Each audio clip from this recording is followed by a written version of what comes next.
I think you need to go get a urinalysis, because if you're thinking that we're going to go take somebody's gold, I mean, what I want is I want a peaceful, I don't want to take anybody's anything. I want a peaceful revolution here. So, you know, my, China, China was once, up until the great financial crisis, and that's when my world really turned.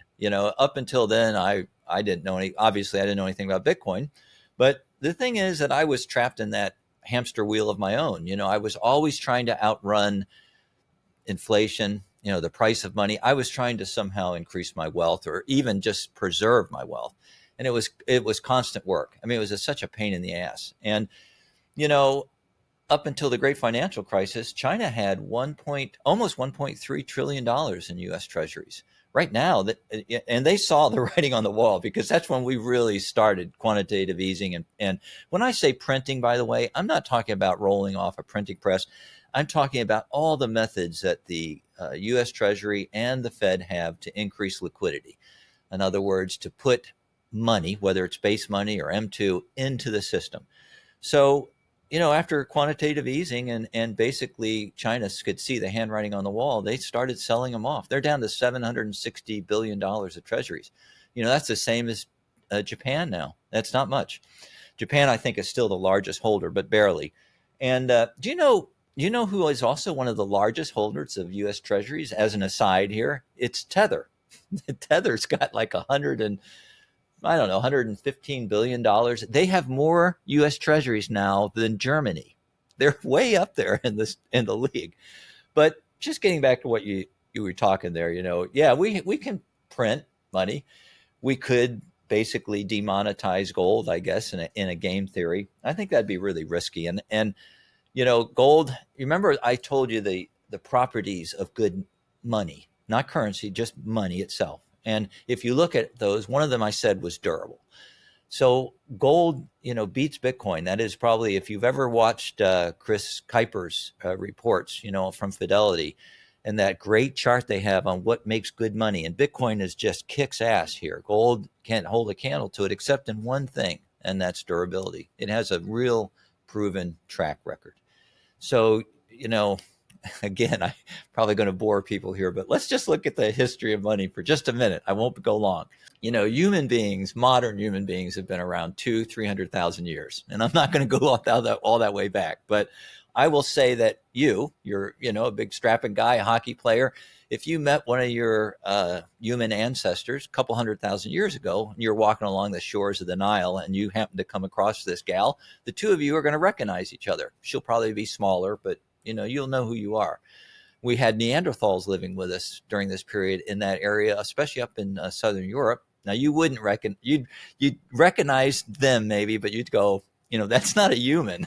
But nonetheless, we were mating together at that time, and we won't go down that rabbit hole. We'll just say that basically during that period, that whole period of time, we're talking hundreds of thousands of years, we really didn't need money. We were hunter gatherers, and we were out there just, killing anything we could. There were real saber-toothed tigers that lived in that period.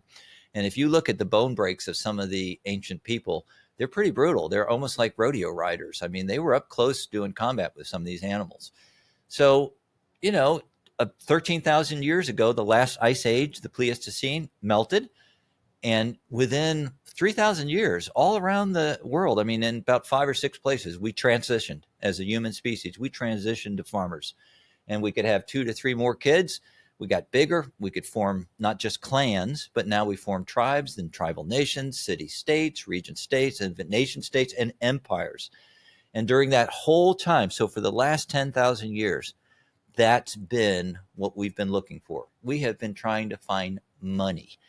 And we have used every damn thing you can think of for money. Most Bitcoiners already know about the rocks on Yak. They know about shells and bees and every other thing. But, we used everything. I mean, leather, even tobacco. We used, and where I come from, we finally figured out that corn was kind of a pain in the ass and to transport around there. So we distilled it into something that was a lot more durable, condensed liquid, and that's whiskey. I've got one of them sitting right back there, Big Nose Kate. She was the girlfriend of Doc Holliday, by the way. quite a character she was too. She lived all the way up until World War II.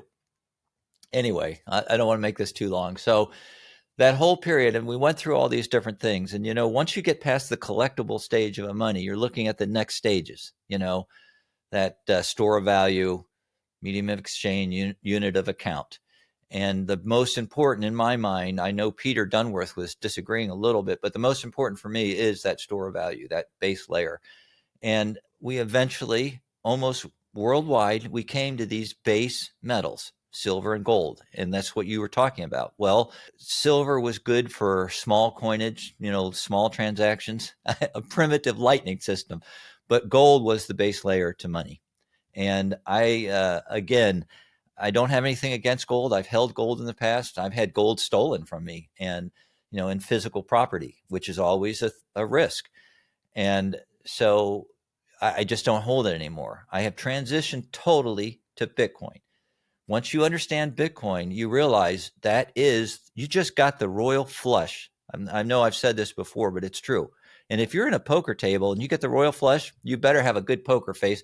You better hope that there's a big pile in front of you because you're not going to stop betting. You won.